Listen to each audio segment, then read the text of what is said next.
في علاقات كده من نوع معين ما ينفعش فيها حاجة اسمها فرصة تانية. اللي بيكرر أخطائه معاك مرة والتانية ما يستحقش فرصة تانية.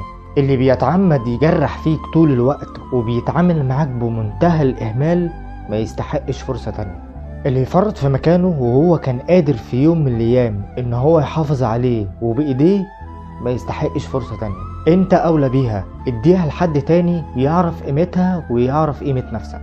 علموهم احترام الفرص، وانهم مش بعد ما يلفوا لفتهم وما يلاقوش زينا يرجعوا لنا ويقولوا لنا ادولنا فرصة تانية.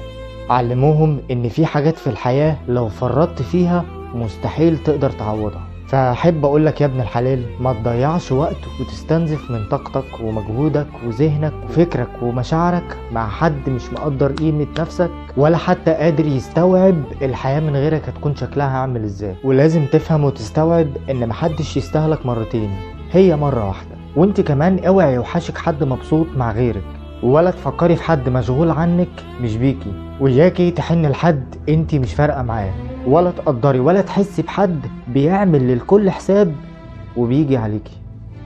دمتم في رعاية الله وأمنه.